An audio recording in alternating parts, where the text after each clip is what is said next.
Well, welcome everybody to Inspired Conversations podcast show, and I am your lovely host, and I have a wonderful guest today. And I just wanted to say hello and welcome my guest, Walter Brown Jr., to the show. Thank you, Kim. We are going to talk about money today, ladies and gentlemen, kings and queens, and I'm so excited to have this gentleman on and his experience over 30 plus years. I would hope at the end of this that you would have a beautiful gem, a good walk away, a good new mindset as he shares some wonderful financial gems with us today. Walter, thank you so much again for being on the show, and thank you for your time. You're welcome, Kim. So we're going to be talking about today insider financial intelligence. I love that, financial intelligence regarding home loans, property ownership, and wealth building, but more in particularly as it relates to women entrepreneurs. So I've asked Walter to come on and to share some nuggets. As me being a business owner, as you all know, I'm Kim Evans. I'm the owner of KME Coaching and also Two Gorgeous Integrated Health and Wellness, 27 years.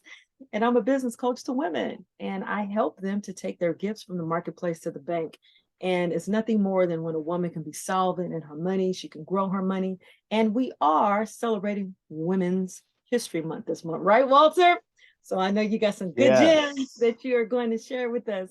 So let's just get to it, and I'm going to save my blessing for the end. So Walter, I'm going to read a little bit about your bio. Is that okay with you? And then I'll lead you in. Great. All right, so here we go.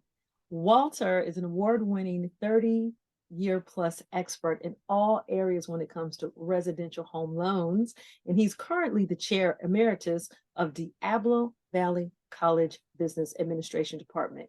And he's also the chairperson of the National Urban Financial Services Coalition Multiple Strategies Working Committee based in Washington, D.C. He has written articles as a subject matter expert on CNBC. You written articles on CNBC, Walter?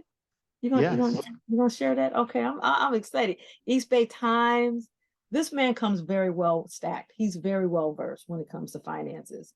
Walter is a native of San Francisco. He's the principal of WB Lending Solutions and Strategies, a loan brokerage, loan modification, and real estate strategy firm. Walter, welcome to the show and take it away. Thank you, Kim. Thank you. My pleasure. I'm glad to be here with you and your group.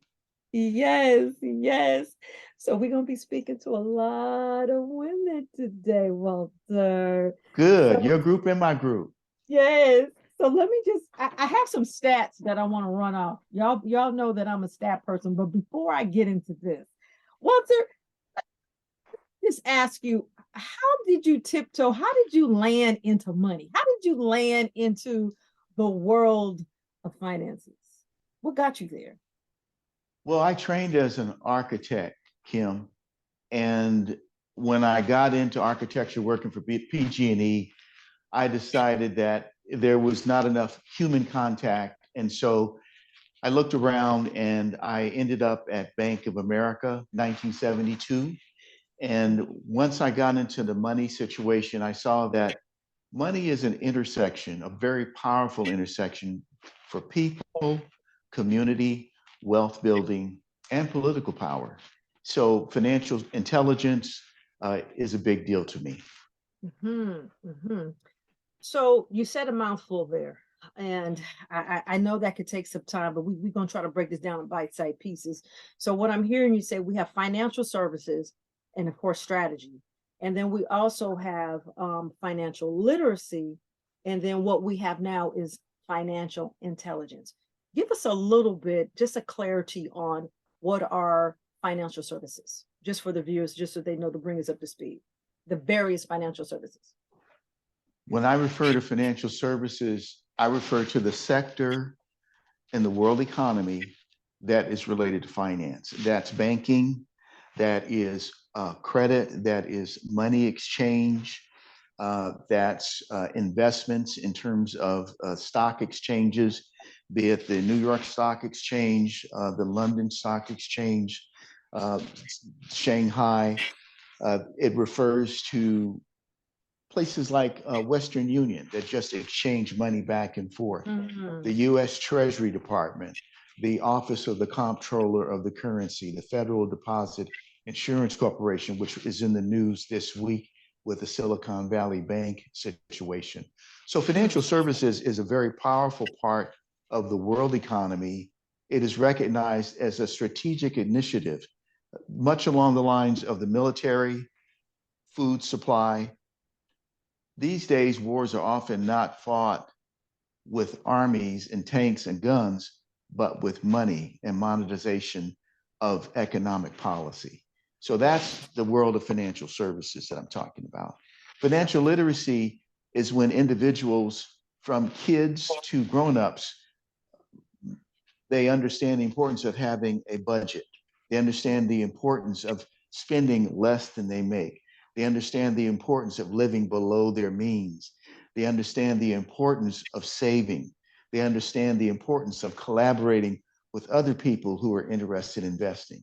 They understand the importance of avoiding the consumer mindset and focusing on an investor mindset. They understand those things. I'm going to have to pause for 1 second. Okay.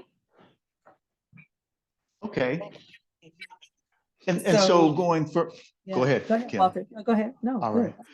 So financial literacy is understanding the ABCs of responsible financial management. Financial intelligence is being able to apply those principles to create wealth.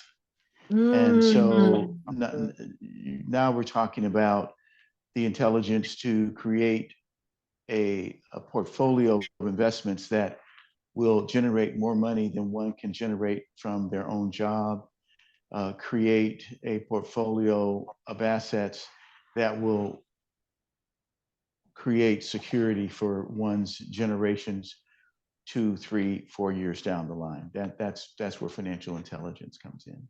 I love that. Financial intelligence, being able to take the two and to apply them so you can then create wealth and to build a legacy. And on that note, money, people, economy, and community. So walk us in, Walter, as that relates to, say, women entrepreneurs. We just got out of something a couple of years ago with COVID and, this whole pandemic thing, and loans that were being offered, grants that were being offered. Why did certain groups of women get more than others, or didn't have a seat at the table, or those certain things was hidden? Certain groups were, more at an advantage play than others. So there's this thing in finances that we talk about, which is risks and opportunities. And there are different risks and opportunities in different cultures, within different races. So let's just talk about that a little bit, Walter.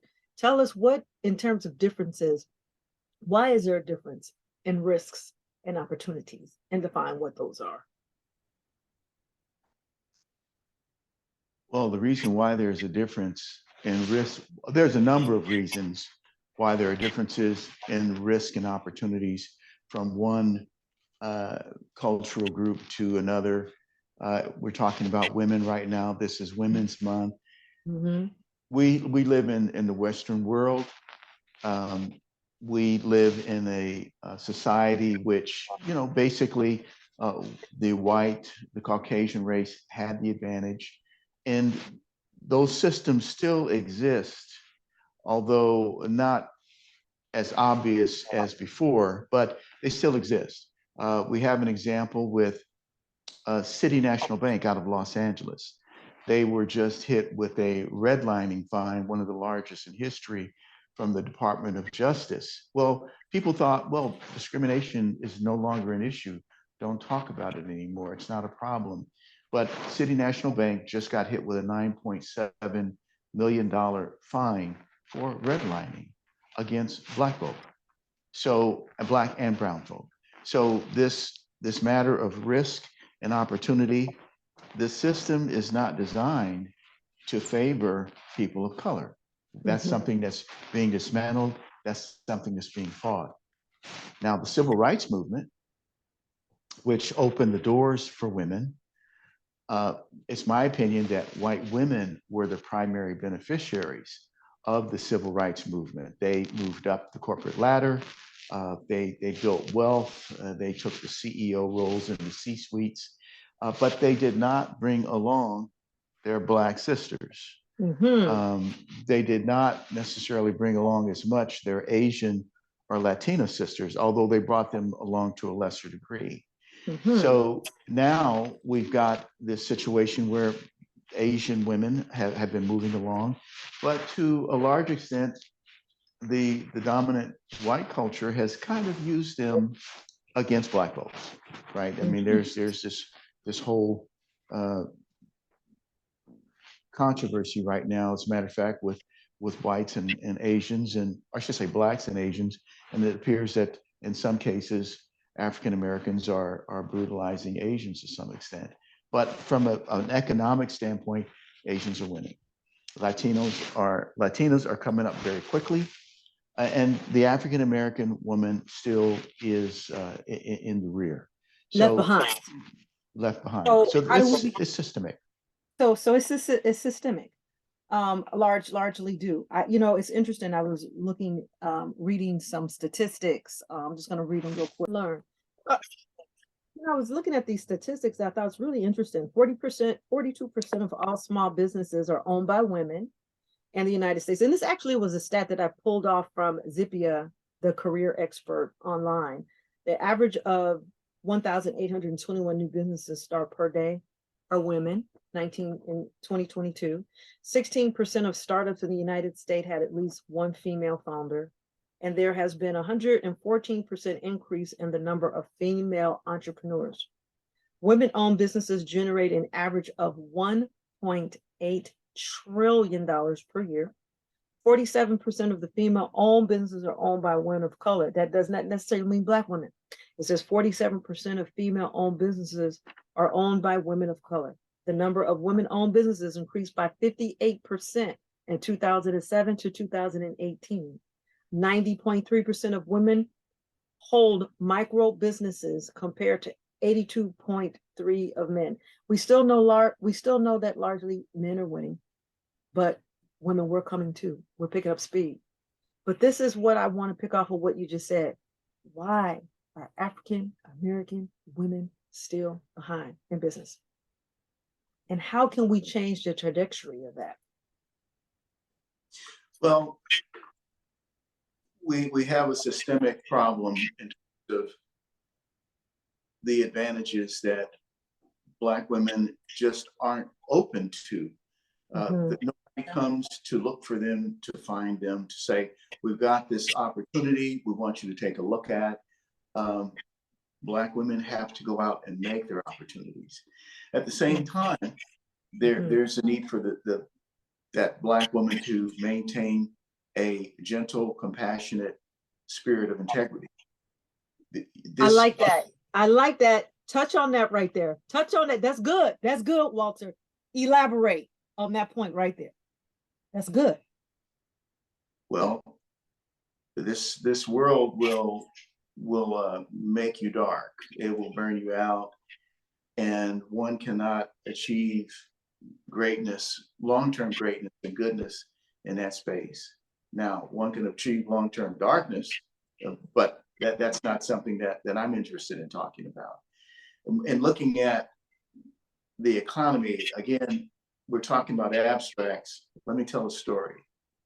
During the last financial crisis that we had with regard to foreclosures during COVID, a lot of folks could not make their mortgage payments, and the forbearance program was initiated by the government to give people an opportunity to keep their properties without making payments.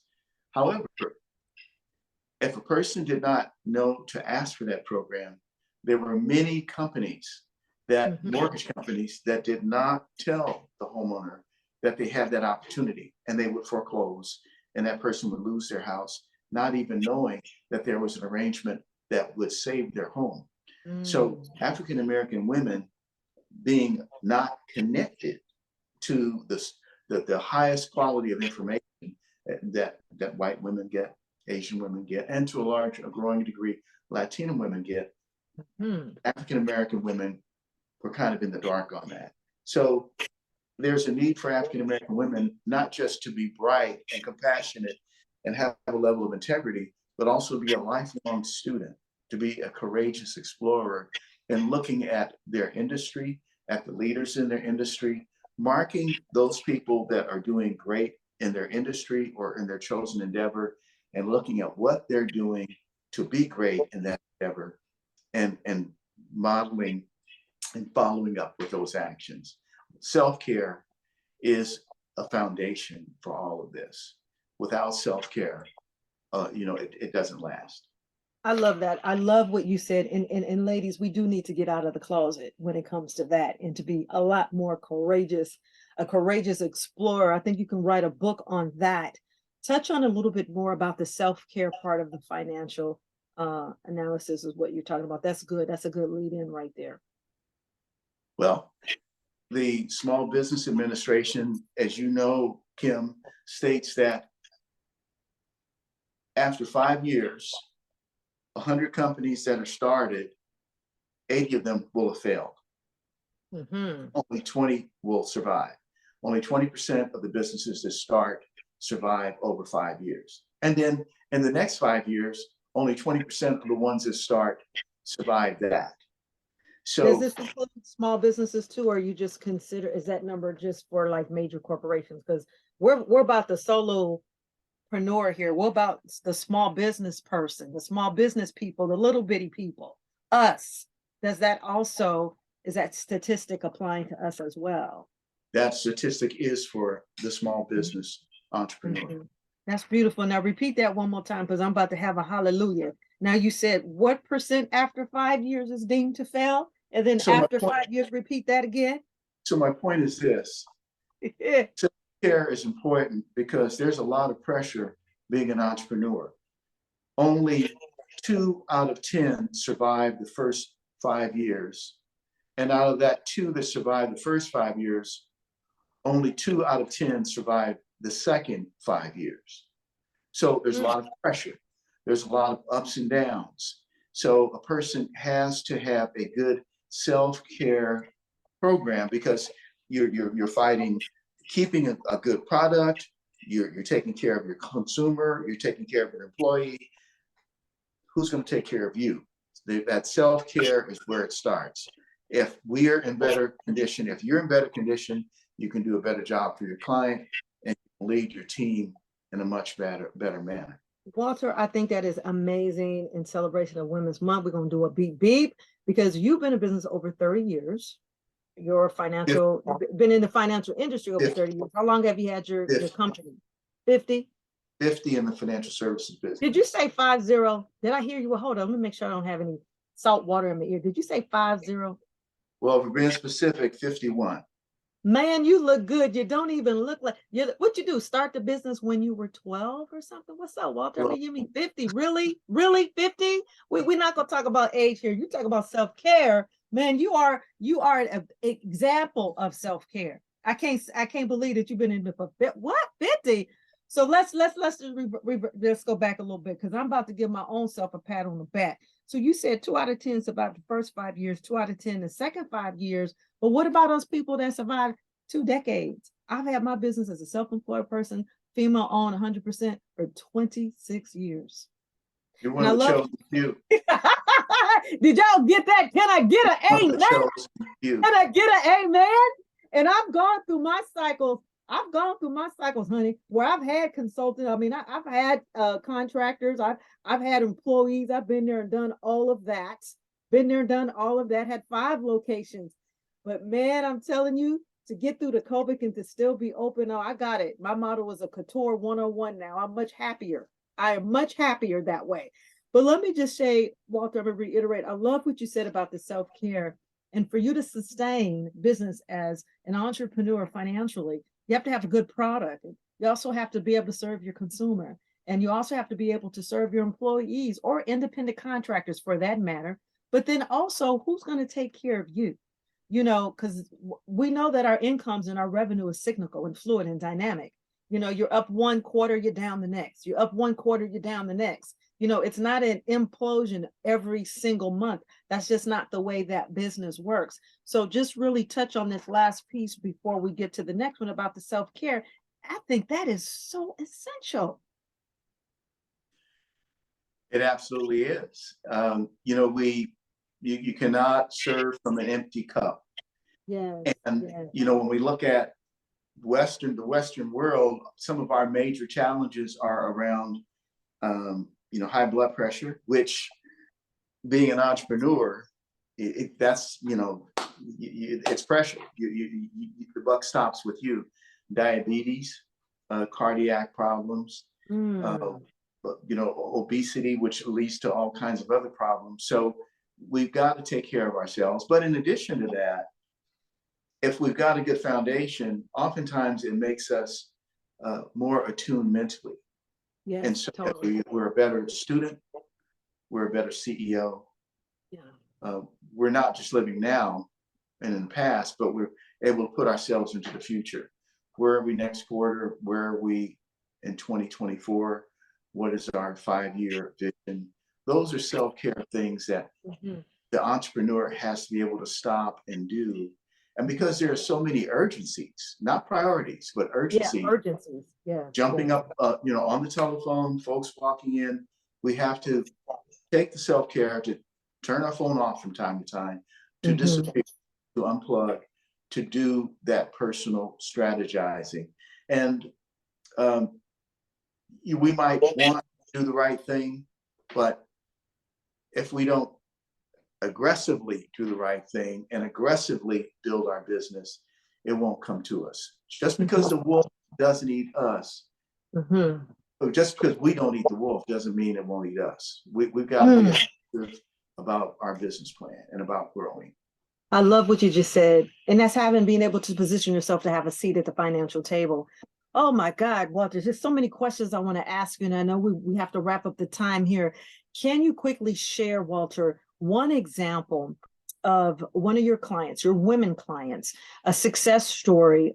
Give us the brief version of how your company was able to help them then and where they are now. So 4 years ago, we met this doctor, and she used to take her friends to Jamaica and rent a villa for a couple of weeks once a year, and $30,000 check that she'd write every year. And her cash flow didn't really support that, but she felt that's what she wanted to do to be happy. We talked her out of writing that $30,000 check for that Jamaican trip and to start diverting that money into a real estate investment program. She had her own practice and also worked in a county job with a great retirement plan. We helped her to acquire a couple of pieces of rental real estate. And she just got sick and tired one day of working. She says, I'm out of here. And because she had her rental real estate and her cash assets, she was able to walk away. Now she manages real estate and she's traveling now. Wow. Wow. That is so great. So there was a pattern interrupt. And sometimes we have to intercept. And we might think we want to continue doing something, and we have to have a pattern interrupt. And that pattern interrupt, you helped her to divert her money. And look, now she has all the money she needs to travel. She could continue doing those things. And she came out positive on the other side. Yes. That is wonderful. What a wonderful story to share. So I have one other story to tell you. Okay. All right. Here's a woman who we met during the foreclosure crisis. She was about to lose her house. She was 3 weeks away from the sheriff coming out and taking her house. Wow. A HUD-approved counselor referred her to us. We talked with the bank very aggressively. It's one of the articles that I wrote about in CNBC News, giving people a do-it-yourself pattern on how to do that. Stopped the bank from foreclosing, made them do what they were supposed to do. They set aside $250,000 of her debt that she did not have to pay so that she could afford new payments. Since that time, she's now buying property internationally. Wow. Now, is she a self-employed person? She's what? Is she self-employed? Yes, I'm she just is. curious. Wow. Yes, That is she is. amazing. That's Yes, amazing. Well, I think, ladies, that y'all need to pick up the phone and call Mr. Walter Brown Jr. and have a consultation with him. And so, what I would like to end the call with two things. One, can you share, Walter, where do we need to be as entrepreneur women when it comes to our mindset? Leave us with maybe three things or tips when it comes to shifting your mindset, your belief around money and not ever being broke. you said three things. Yes. Okay. The first thing I would say is have a method of finding your place where you are calm, where you're centered, and where you have clarity. You have to have a personal reset button. You may have kids, you may have a significant other, you may have health issues, but there's got to be a place where you can hit that reset button. Using meditation, using your services, Kim, using the services of your doctor. If there are health issues, get them addressed, get that sorted out. That would be the first thing. Second thing would be a lifelong learner. I love Right. that. I love So that. I love that that. means looking at what people who are 10 years ahead of you, what are they doing? How are they doing it? Find out what they're doing and how they're doing it. Get around those kinds of folks. And then the third thing would be a wolf. It takes a wolf to catch a wolf. We're in an environment where, sometimes it's bruised knuckles time. And sometimes, Yes. sometimes you got to know what to do and how to do it, and be aggressive. Those would be the three. That's interesting because we always think we can't play a man's game, and women think sometimes with finances it's more masculine than feminine, but it's like you got to be a wolf in this day and age. There are many a times people don't know I used to be in actually insurance years ago before I became an entrepreneur of 26 years, and these stories that we would hear. And the most disheartening one is, when death occurs and your spouse is no longer available, and all of a sudden you have an overnight paradigm shift because the breadwinner is no longer there, or you're not privy to where all the financial records are, or where the money is, or what's going on financially in a scenario of a household. Or let's take the scenario, this is very common, that after a certain season of time, now you're divorced. And so this reality of this lifestyle that you once were entitled or awarded or you experienced or that you enjoyed, no longer do you have that because you don't have the income, the dual income like you once did. And in the divorce settlement, it's a harsh reality. So my question that I want to leave you, what I want to ask you with Walter is, how can women position themselves so that when life happens, circumstances, situations, and events, and like what's about to come down in the maybe next month, this recession, how can women strategically align themselves so that they can financially win and it will never impact them? We have to be wolves. I'll tell you a story very briefly. I have an associate who's a billionaire. I was at their house in Malibu on the beach. This was 7 years ago. They were a couple. They're no longer a couple. They're divorced.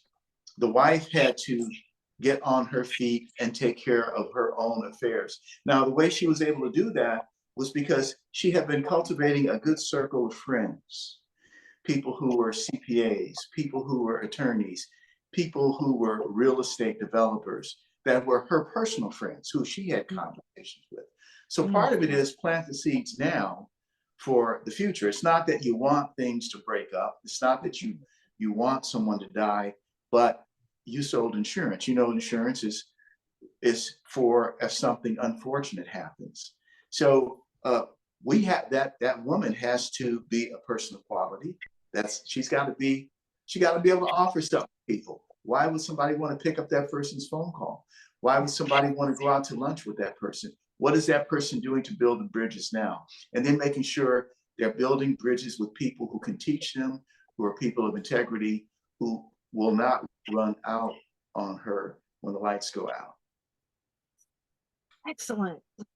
Walter, how can people get in contact with you?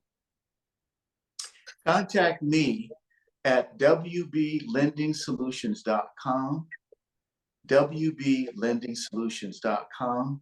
There's a contact me website. My phone number is also there, 925-256-1144. And our team would be glad to set up a conversation, see what's going on. I love it. And let's not forget your YouTube channel, where you give lots of financial advice on finances and on your services and what you offer. And what is your YouTube channel, Walter? My YouTube channel is WB Lending Solutions. So YouTube, WB Lending Solutions. I also have an Instagram channel, a Facebook channel, a Twitter channel, a LinkedIn channel. And we've been having some conversations last week.